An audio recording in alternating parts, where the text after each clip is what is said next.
meluruskan kesalahan fatal Imam Agung Wahabi Salafi Timur Tengah, Syekh Shaleh Fauzan Al-Wahabi, yang membid'ahkan dan mengharamkan perayaan Hari Kemerdekaan. Pasca viralnya rilis resmi fatwa larangan melakukan perayaan kemerdekaan dari Lajnah Daimah Wahabi Timur Tengah, kini muncul kembali fatwa serupa yang tidak kalah heboh dari petinggi Wahabi Salafi, Syekh Shaleh Fauzan Al-Wahabi. Sebagaimana dilansir dari media Wahabi Salafi, ustadzaris.com, masyarakat Indonesia tengah dikejutkan oleh rilis resmi fatwa tentang larangan melakukan seremonial penghormatan dalam pelaksanaan rangkaian acara kemerdekaan. Dalam rilis resmi yang tengah beredar itu, dengan sangat jelas, fatwa dari petinggi Wahabi Timur Tengah itu menganggap hormat terhadap bendera serta menyanyikan lagu kebangsaan adalah bagian dari perbuatan yang mengada-ngada alias bid'ah yang mungkar. Lebih lanjut, alasan kuat perayaan ini dilarang karena kegiatan seperti itu sangat menjurus terhadap perbuatan syirik, sehingga hukum melaksanakan perayaan kemerdekaan dengan rangkaian seremonial, hormat kepada bendera, dan menyanyikan lagu kebangsaan hukumnya haram. Tidak hanya sampai di situ, setelah umat Islam dibuat gaduh dengan fatwa lembaga Wahabi Timur Tengah itu, kini muncul kembali fatwa yang tidak masuk akal dari guru sekaligus junjungan para ustadz Wahabi Salafi Indonesia, Syekh Shaleh Fauzan Al-Wahabi. Dalam video resminya, ulama besar panutan Firanda dan Yazid Jawas Al-Wahabi ini menjawab pertanyaan para jamaahnya tentang hukum melakukan hormat terhadap bendera dalam pelaksanaan Hari Kemerdekaan. Dengan sangat jelas serta diperkuat dengan dalil, ulama panutan Wahabi Salafi ini mengatakan bahwa perbuatan itu adalah termasuk amaliyah yang menyimpang dari syariah Islam dan termasuk perbuatan bid'ah yang mungkar. Agar lebih jelas, mari simak baik-baik rilis resmi fatwa para ulama Wahabi Timur Tengah tentang hukum merayakan perayaan Hari Kemerdekaan. Sebagaimana dilansir dari media Wahabi Salafi, ustadzaris.com, dengan judul Hukum Hormat Bendera dan Menyanyikan Lagu Kebangsaan menurut Ulama Timur Tengah. Pertanyaan, bagaimana hukum melakukan perayaan Hari Kemerdekaan dalam pandangan Islam? Dan apakah hormat kepada bendera saat menyanyikan lagu kebangsaan termasuk perbuatan yang bid'ah? Jawaban, penghormatan ala militer terhadap bendera yang dilakukan pada saat hari-hari tertentu dengan menggunakan isyarat tangan adalah cara memberi penghormatan yang terlarang dalam syariah Islam. Cara memberi penghormatan di antara sesama kaum muslimin adalah dengan cara mengucapkan Assalamualaikum. Hal ini berdasarkan hadis sahih yang diriwayatkan oleh Imam Tirmidzi nomor 695 serta dinilai hasan oleh Imam Albani dalam Sahih Sunan Tirmidzi. Lebih lanjut, para ulama yang duduk di Lajnah Daimah mendapatkan pertanyaan sebagaimana berikut. Apakah diperbolehkan berdiri dalam rangka mengagungkan lagu kebangsaan atau mengagungkan bendera nasional?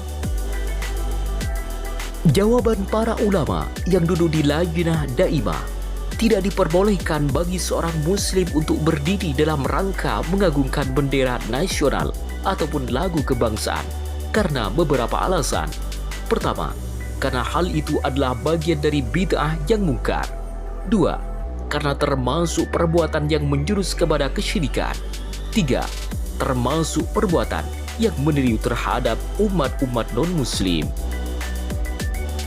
Fatwa di atas terdapat dalam buku Fatwa Lajnah Daimah Jilid 1 halaman 235 yang telah ditandatangani oleh Syekh Abdul Aziz bin Abdullah bin Baz, Syekh Abdul Razak Afifi, Syekh Abdullah bin Ghadayan dan Syekh Abdullah bin Qaud. Senada dengan hal ini, Syekh Muqbil Hadi Al-Wadai, ulama Wahabi Salafi garis lurus, juga mengeluarkan fatwa serupa yang mengharamkan tradisi memperingati hari kemerdekaan. Berikut adalah video resminya. تحية العلم تعتبر منكرا من المنكرات،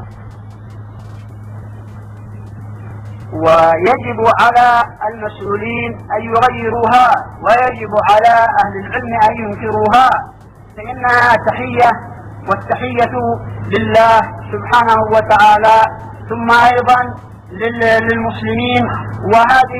هذا تقليد يا إخواننا لأعداء الإسلام، تقليد لأعداء الإسلام. Sebuah fatwa yang sangat menyesatkan dan membingungkan umat Islam. Agar umat Islam tidak tersesat oleh fatwa para petinggi Wahabi Salafi ini, perlu kiranya diluruskan dengan pendapat serta hasil fatwa dari para ulama serta lembaga kredibel yang bisa dipertanggungjawabkan secara ilmiah dan kebenarannya. Berikut adalah hasil keputusan fatwa dari ulama terkemuka Universitas Al-Azhar Kairo, Mesir, yang sangat rasional dan argumentatif. Sebagaimana dilansir dari media khazanah.assalafi.id dengan judul Fatwa Al-Azhar, hormat bendera bukan syirik dan bukan bid'ah. Khazanah.assalafi.id, sebagian orang berkata bahwa hormat kepada bendera adalah syirik sebab tidak ada yang diagungkan kecuali Allah. Apakah pernyataan ini bisa dibenarkan? Syekh Atiyah Sakor, Mufti Besar Mesir, menjawab, bendera adalah simbol negara di masa sekarang. Bangsa Arab juga memiliki simbol suku dan kelompok. Setiap suku dan kelompok akan berjalan di belakang bendera dan menjaganya. Setiap bendera ditinggikan, maka menunjukkan ketinggian bangsanya. Jika bendera jatuh, maka akan menunjukkan kehinaan. Bagi bangsa Arab, bendera dikenal dengan nama royah atau liwa. Dijelaskan dalam kitab Syarah Az-Zarqani atas kitab Al-Mawahib Al-Laduniyah, banyak pendapat antara hubungan royah dan liwa di juz 1 nomor 390. Disebutkan dalam perang Tabuk bahwa pembawa bendera adalah Zaid bin Harisah. Ketika ia terbunuh, bendera dipegang oleh Ja'far bin Abi Thalib. Ia pun berperang hingga terbunuh. Bendera lalu dibawa oleh Abdullah bin Rawahah. Ia pun berperang hingga ia terbunuh. Lalu bendera diraih oleh Sabit bin Arqam dan diserahkan kepada Khalid bin Walid karena kehebatannya.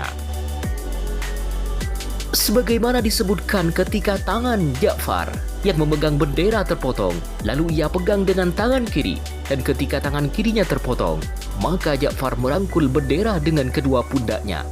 Lalu ia terbunuh. Kemudian Rasulullah SAW berdoa agar Allah mengganti kedua tangan Ja'far dengan sayap di surga. Ibnu Katsir dalam Al-Bidayah wan Nihayah, Tarikhul Islam Az-Zahabi, dan Sirah Ibnu Hisham. Syekh Atiyah Sakor melanjutkan, dengan demikian, menghormat bendera dengan lagu kebangsaan ataupun dengan isyarat tangan yang diletakkan di anggota tubuh adalah bentuk cinta kepada negara, bersatu dalam kepemimpinannya, dan komitmen untuk menjaganya. Hal ini tidaklah masuk dalam kategori ibadah, karena di dalamnya tidak ada salat dan zikir, sehingga dikatakan ini bid'ah atau mendekatkan diri kepada selain Allah. Fatwa Al-Azhar nomor 10 221 Mufti Syekh Atiyah Sakor. Penjelasan Syekh Atiyah Sakor ini juga di-share kembali oleh ulama muda Jawa Timur, Kiai Ma'ruf Khazin. Sebuah penjelasan yang sangat rasional, kredibel, tentunya bersumber dari Al-Quran dan hadis Nabi Muhammad SAW.